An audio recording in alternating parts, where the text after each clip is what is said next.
மாண்பு உறுப்பினர் திருமதி க சிந்து அவர்கள்.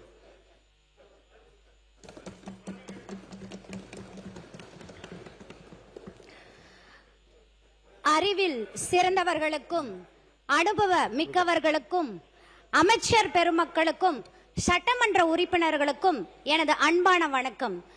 இந்த மாபெரும் சட்டமன்றத்தில் எனக்கு பேச வாய்ப்பளித்த த மோஸ்ட் பிளசன்ட் பர்சனாகவும் நடுநிலையாகவும் இருக்கக்கூடிய மாண்புமிகு பேரவை தலைவர் அவர்களே, வேறு எந்த தலைவருக்கும் இல்லாத பெருமை எங்கள் தலைவருக்கும் இருக்கும் பண்ணு.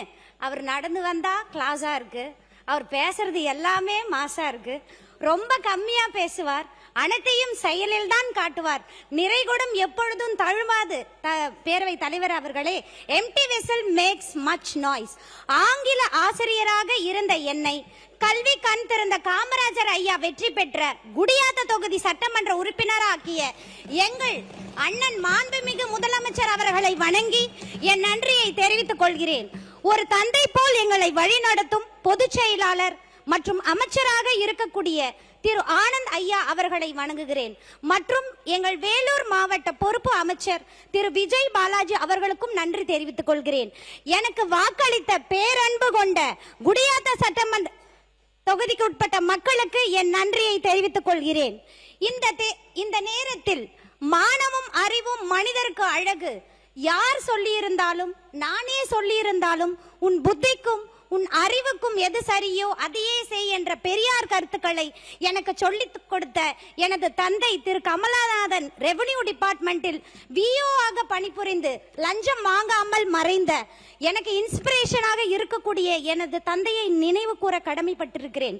தொலைக்காட்சியில் என்னை பார்த்து கொண்டிருக்கும் எனது அன்னை திருமதி சாந்தாமணி ரிட்டையர்டு அங்கன்வாடி ஆசிரியர் அவர்களை வணங்குகிறேன். ஒவ்வொரு ஆணின் வெற்றிக்கு பின்னால் ஒரு பெண் இருப்பாள் என்று கூறுவார்.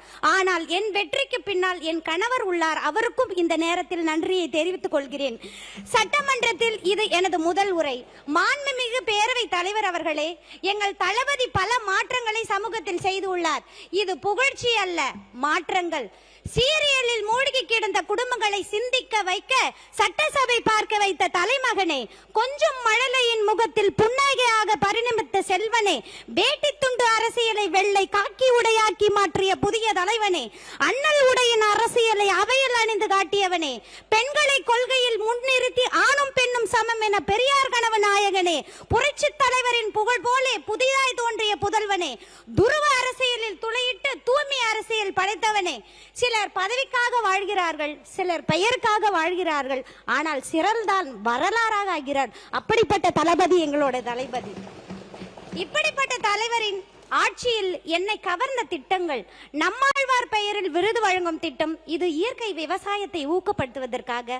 மூத்த குடிமக்களுக்கு நடமாடும் முதியோர் சிகிச்சை மையங்கள். ஏன்னா மருந்து வாங்குவது ரொம்ப கஷ்டம் மூத்த குடிமக்களுக்கு.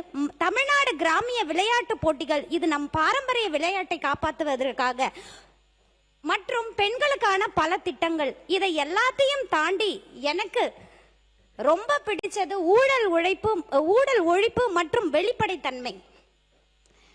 Education is the manifestation of perfection which is already exist in man, which is said by Swami Vivekananda. Education is the birthright of every person, which is said by Dr. B.R. Ambedkar. ஒரு நாட்டின் வளர்ச்சிக்கு முக்கியமான காரணம் education. இந்த எஜுகேஷனை பத்தி தலைவர்கள் எப்படியெல்லாம் பேசியிருக்காங்க. ஆனா எஜுகேஷன் சொல்லி கொடுக்கிற ஆசிரியர் நிலை. மாண்புமிகு பேரவை தலைவர் அவர்களே, பல ஆண்டுகளாக டெட் எக்ஸாம் எழுதிட்டு லட்சக்கணக்கான ஆசிரியர்கள் காத்து கொண்டு இருக்கிறார்கள் போஸ்டிங்காக. அது மட்டும் இல்லாமல் நியமன தேர்வு வேற இதுல பாஸ் பண்ணி இருக்காங்க, அவங்களுக்கும் போஸ்டிங் கொடுக்கப்படவில்லை.